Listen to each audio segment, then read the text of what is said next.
स्वागत है आपका ओनली जीएस पर। आज इस वीडियो में हम पढ़ने वाले हैं भारत का भूगोल के अंतर्गत भारत के प्रमुख ग्लेशियर यानी हिमनद। सभी टॉपिक को हम मैप के माध्यम से कवर करेंगे। यह वीडियो एनसीईआरटी और घटना चक्र पूर्वावलोकन पर आधारित है, तो यह वीडियो आने वाले सभी एग्जाम के लिए बहुत ही इंपॉर्टेंट है, तो आपको वीडियो बिना स्किप किए लास्ट तक देखना है। चलिए हम वीडियो शुरू करते हैं।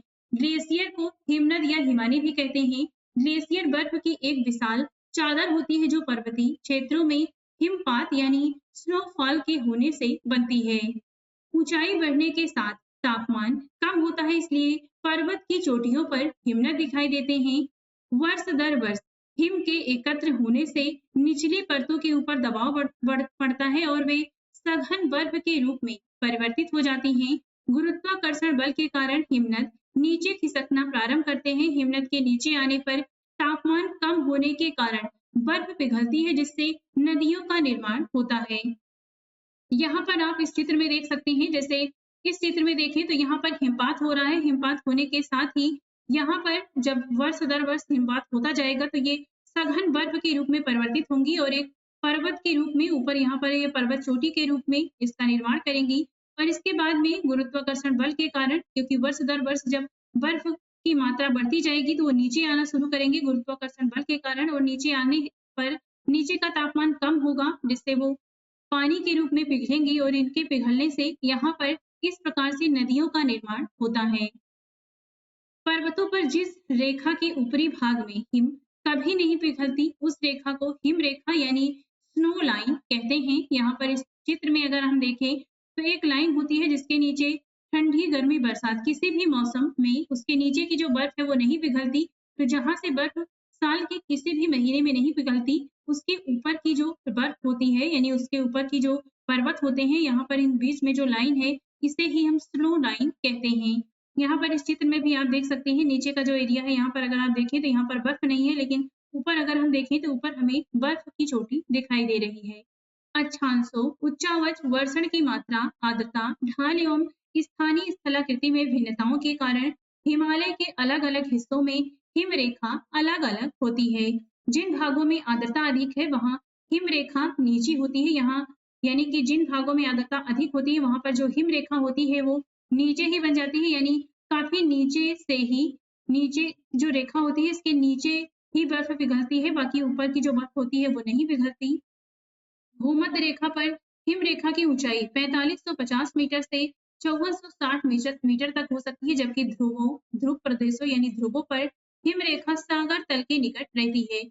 यानी कि अगर ध्रुव है तो वहां पर अक्षांश के बढ़ने के साथ में ध्रुवों पर, क्योंकि वहां पर हमेशा जो बर्फ होती है वो नीचे सागर तल से ही जमनी शुरू हो जाती है, लेकिन जो अगर हम कम अक्षांश एरिया की बात करें, जो पृथ्वी है, पृथ्वी के मध्य क्षेत्र की बात करें, अगर यहाँ पर कहीं पर बर्फ बढ़ रही है तो वो इसीलिए बनेगी कि क्योंकि वह क्षेत्र ऊंचा है और ऊंचा होने के साथ में, ऊंचाई बढ़ने के साथ में जो तापमान होता है वो कम होता है, जिसके कारण वहां पर जो बर्फ होती है यानी जो ग्लेशियर होते हैं वो बनते हैं। हिमालय में औसत हिम रेखा की ऊंचाई उत्तरी भाग पर 5500 से लेकर 6000 मीटर तक है। यहाँ पर आप हिमालय पर्वत देख रहे हैं, यहाँ पर जो औसत हिम रेखा की ऊंचाइयां हैं वो 5500 से लेकर 6000 मीटर है। पश्चिमी हिमालय की औसत हिम रेखा 5800 मीटर है, यानी जो पश्चिमी हिमालय है यहाँ पर 5800 मीटर के ऊपर हमेशा बर्फ जमी रहती है। पूर्वी हिमालय में 4300 मीटर तक हिमरेखा पाई जाती है, तो यहाँ पर ये जो पूर्वी हिमालय यहाँ पर 4300 मीटर पर हिमरेखा पाई जाती है। महान हिमालय के दक्षिणी भाग पर हिमरेखा 4500 से 6000 मीटर तक पाई जाती है। यहाँ पर महान हिमालय की श्रृंखला हमने हिमालय के वीडियो में डिटेल से देखा था, तो यहाँ पर एक महान हिमालय की लंबी श्रृंखला है, इस पर जो हिम रेखा होती है वो 4500 से 6000 मीटर तक पाई जाती है। नेक्स्ट यहाँ पर काराकोरम यानी केंद्र शासित प्रदेश में स्थित है काराकोरम, और अरुणाचल प्रदेश के मध्य हिमालय का लगभग 40,000 वर्ग किलोमीटर क्षेत्र हिम नदों बर्फीले क्षेत्रों से ढका है। यहाँ पर काराकोरम शिरडी से लेकर यहाँ पर अरुणाचल प्रदेश के क्षेत्र तक जो एरिया है ये लगभग 40,000 वर्ग किलोमीटर का क्षेत्र जो है ये हिम नदों यानी ग्लेशियर बर्फीले क्षेत्रों से ढका है। हिमालय के प्रमुख हिमनद महान हिमालय और परा हिमालय यानी ट्रांस हिमालय पर्वतों के मध्य में विद्यमान है। तो ये जो लंबी पर्वत श्रृंखला आप देख रहे हैं ये महान हिमालय है, और इसके ऊपर ये लद्दाख श्रेणी, जास्कर श्रेणी, काराकोरम श्रेणी है, ये पार हिमालय में आते हैं यानी ट्रांस हिमालय में आते हैं। यहीं पर जो प्रमुख ग्लेशियर हैं वो विद्यमान हैं। काराकोरम लद्दाख और जास्कर श्रेणियों में हिमनद पाए जाते हैं। यहाँ पर काराकोरम लद्दाख और जास्कर श्रेणी है जो कि ट्रांस हिमालय का हिस्सा है। लघु हिमालय के हिमानी छोटे होते हैं। यहाँ नीचे देख रहे हैं ये जो महान हिमालय के नीचे की जो श्रेणी है ये लघु हिमालय कहते हैं। इसमें पीर पंजाल और धौलाधर श्रेणियां आती हैं जिसमें बड़े हिमनद के अवशेष पाए जाते हैं। ये पीर पंजाल श्रृंखला है, ये धौलाधर है, यहाँ पर बड़े बड़े हिमनद मिलते हैं। अब देखते हैं प्रमुख हिमनदों के बारे में। सबसे पहले देखते हैं लद्दाख के प्रमुख हिमनद। तो यहाँ पर अगर हम एक लाइन में देखें तो मैं जो लाइन खींच रही हूँ ये काराकोरम श्रेणी है। इस काराकोरम श्रेणी पर स्थित है। तो यहाँ पर हिस्पर हिमनद है, हिस्पर ग्लेशियर है। इसके बाद है यहाँ पर चोंगोलुंगमा है। इसके बाद यहाँ पर बियाफो ग्लेशियर है। इसके बाद आता है यहाँ पर वालटोरो ग्लेशियर। यहाँ पर स्थित है गार्डविन ऑस्टिन ग्लेशियर जिसपे K2 स्थित है जिसकी ऊंचाई 8,611 मीटर है। नेक्स्ट आता है यहाँ पर सियाचिन ग्लेशियर। इसके बाद है यहाँ पर ससाइनी, यहाँ पर रिमूव है और ये मासिफ ग्लेशियर है जो कि ये काराकोरम श्रेणी से नीचे स्थित है और इस तरफ लोलोफंड ग्लेशियर है। तो ये लद्दाख के कुछ प्रमुख ग्लेशियर हैं जो आपको ध्यान रखने हैं। नेक्स्ट अब देखते हैं जम्मू कश्मीर के प्रमुख ग्लेशियर। तो यहाँ पर 4 प्रमुख ग्लेशियर हैं, ये हैं रिमू, कुनमा, रूपल और दियामीर। तो ये 4 ग्लेशियर जम्मू कश्मीर के हैं। नेक्स्ट है हिमाचल प्रदेश के प्रमुख ग्लेशियर। तो ये हैं जिंगजिंगवार, यहाँ पर स्थित है। इसके बाद आता है सुतरी ढाल, इसके बाद है छोटा सिकारी, इसके बाद आता है बड़ा सिकारी और यहाँ पर सोना पानी ग्लेशियर स्थित है। और हिमाचल प्रदेश का एक और ग्लेशियर है, ये है बारासिगरी। तो ये हिमाचल प्रदेश के प्रमुख ग्लेशियर हैं। नेक्स्ट है उत्तराखंड के प्रमुख ग्लेशियर। तो इसमें आता है यमुनोत्री, यहाँ पर आप देख सकते हैं। इसके बाद है यहाँ पर गंगोत्री, ये है दोखलियानी ग्लेशियर। इसके बाद है यहाँ पर मिलाम, ये है पिंडारी ग्लेशियर जहाँ से पिंडार नदी निकलती है। यहाँ पर सतोपत ग्लेशियर है, ये केदारनाथ स्थित है। यहाँ पर ये चौराबाड़ी ग्लेशियर है, ये गंगोत्री और ये यमुनोत्री ग्लेशियर है। तो ये उत्तराखंड के प्रमुख ग्लेशियर हैं जो आपको ध्यान रखने हैं। सिक्किम में एक ग्लेशियर है जिसे जेमू ग्लेशियर कहते हैं। नेक्स्ट है सियाचिन ग्लेशियर के बारे में थोड़ा सा डिटेल से जान लेते हैं। सियाचिन ग्लेशियर काराकोरम श्रेणी लद्दाख में स्थित है। इसकी लंबाई 76 किलोमीटर है। काराकोरम श्रेणी का ये सबसे बड़ा ग्लेशियर है जो ये सियाचिन ग्लेशियर है। यहाँ पर आप देख सकते हैं ये काराकोरम श्रेणी है और यहाँ पर ये सियाचिन ग्लेशियर है। ये काराकोरम श्रेणी का सबसे बड़ा हिमनद है। विश्व का दूसरा सबसे बड़ा हिमनद है सियाचिन ग्लेशियर। ध्रुवों के अलावा सबसे बड़ा ग्लेशियर जो है ये है फेडचेंको ग्लेशियर, ये पामीर क्षेत्र तजाकिस्तान में स्थित है। इसके बाद आता है काराकोरम श्रेणी में स्थित विश्व का दूसरा ग्लेशियर जो है सियाचिन ग्लेशियर। सियाचिन ग्लेशियर पाकिस्तान भारत के मध्य विवादित है। इससे नुब्रा नदी निकलती है। नदियों के बारे में जब हम देखेंगे तो वहां पर हम नुब्रा नदी के लोकेशन देखेंगे। नेक्स्ट है ससाइनी ग्लेशियर जो यहाँ पर आप देख सकते हैं। अगर मैं इसे डिलीट करके आपको दिखाऊं तो यहाँ पर सियाचिन ग्लेशियर के बगल में स्थित है ससाइनी ग्लेशियर।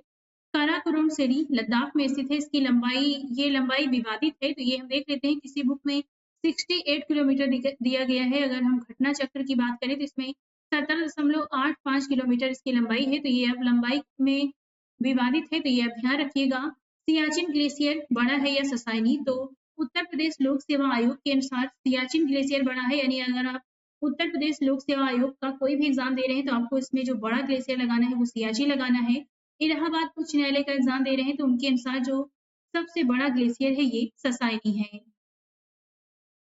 नेक्स्ट अगला ग्लेशियर है सोनापानी। पीर पंजाल का सबसे बड़ा हिमनद सोनापानी है जो लाहौल और स्पीति प्रदेश की चंद्रा घाटी में स्थित है। तो यहाँ पर हिमाचल प्रदेश में आप देख सकते हैं ये सोनापानी ग्लेशियर स्थित है। नेक्स्ट है चौराबाड़ी ग्लेशियर जो कि यहाँ पर आप देख रहे हैं ये उत्तराखंड में स्थित है। चौराबाड़ी ग्लेशियर उत्तराखंड के रुद्रप्रयाग जिले में केदारनाथ मंदिर के उत्तर में स्थित है। नीचे आप देख रहे हैं ये केदारनाथ मंदिर है, इसके ऊपर स्थित है चौराबाड़ी ग्लेशियर। इस ग्लेशियर के दक्षिणी ढलान की दूरी मंदिर से 4 किलोमीटर उत्तर में है। ग्लेशियर के पिघलने के कारण एक झील का निर्माण हो गया है जिसे गांधी सरोवर के नाम से भी जाना जाता है। नेक्स्ट है यहाँ पर मिलाम हिमनद। यहाँ पर उत्तराखंड में आप देख सकते हैं मिलाम हिमनद उत्तराखंड के कुमायूं क्षेत्र में अवस्थित मुख्य हिमनद है। इसी हिमनद से शारदा नदी यानी काली गंगा का उद्गम होता है। नदियों के वीडियो में हम शारदा नदी के बारे में डिटेल से देखेंगे। भारत के प्रमुख हिमनद देख लेते हैं। इनकी इस तरफ हिमनद के नाम है, इस तरफ स्थिति है, इस तरफ इनकी लंबाई दी गई है। सियाचिन ग्लेशियर ये काराकोरम श्रेणी लद्दाख में स्थित है। इसकी लंबाई है 75 किलोमीटर। सासैनी इसकी लंबाई विवादित है, कहीं पर 17 किलोमीटर है, कहीं पर 68। तो ये आप ध्यान रखिएगा, ये काराकोरम श्रेणी में स्थित है। हिस्पर ग्लेशियर ये काराकोरम श्रेणी में स्थित है, इसकी लंबाई 61 किलोमीटर है। वियाफो काराकोरम श्रेणी में है, इसकी लंबाई 60 किलोमीटर है। बाल्टोरो काराकोरम श्रेणी में स्थित है, इसकी लंबाई 58 किलोमीटर है। चोंगोलुंगमा ये काराकोरम श्रेणी में स्थित है, इसकी लंबाई 50 किलोमीटर है। इसके बाद है कोरोपिन, ये काराकोरम श्रेणी में है, इसकी लंबाई 47 किलोमीटर है। रिमो ग्लेशियर काराकोरम श्रेणी में स्थित है, इसकी लंबाई 40 किलोमीटर है। पुनमाहा कश्मीर में स्थित है, इसकी लंबाई 27 किलोमीटर है। गंगोत्री उत्तराखंड में है, इसकी लंबाई 26 किलोमीटर है। जेमू ग्लेशियर सिक्किम नेपाल के मध्य स्थित है, इसकी लंबाई 25 किलोमीटर है। रूपल कश्मीर में स्थित है, इसकी जो लंबाई है ये 16 किलोमीटर है। सोनापानी हिमाचल प्रदेश में, इसकी लंबाई 15 किलोमीटर है। दियामीर कश्मीर में स्थित है, इसकी लंबाई 11 किलोमीटर है। तो ये भारत के कुछ प्रमुख हिमनद हैं, इनकी स्थिति और लंबाई हमने देखा।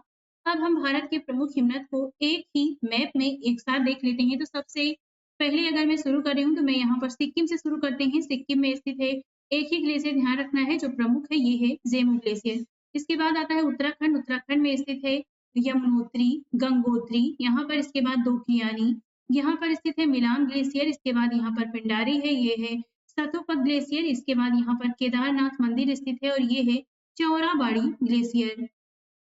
ऊपर आते हैं तो यहाँ पर हिमाचल प्रदेश में स्थित है बड़ा सिगारी, इसके बाद है छोटा सिगारी, ये है सुतरी ढार। इसके बाद यहाँ पर जिंगजिंग बार है। यहाँ पर सोना पानी और हिमाचल प्रदेश का एक और ग्लेशियर है जिसे कहते हैं बारा सिगरी, ये भी ध्यान रखना है। नेक्स्ट है यहाँ पर जम्मू कश्मीर में स्थित है रिमो, रूपल, उन्माव और दियामे। जम्मू कश्मीर के ये 4 ग्लेशियर हैं। इसके बाद हम ऊपर आते हैं तो ऊपर अब देखते हैं लद्दाख के ग्लेशियर। तो ये हैं हिस्पार, इसके बाद है चोगोलुंगमा, इसके बाद है यहाँ पर बियाफो, ये है बालचोरो, गार्डविन आस्टीन ग्लेशियर। इसके बाद है सियाचिन, यहाँ पर ससानी है, ये रिमो है और ये मासिव ग्लेशियर है। इसके बाद यहाँ पर ये लोलो फंड ग्लेशियर है। तो आज की इस वीडियो में हमने भारत के प्रमुख हिमनद के बारे में देखा है। इसे वीडियो देखने के लिए आप हमारे चैनल को लाइक, शेयर और सब्सक्राइब भी कर सकते हैं।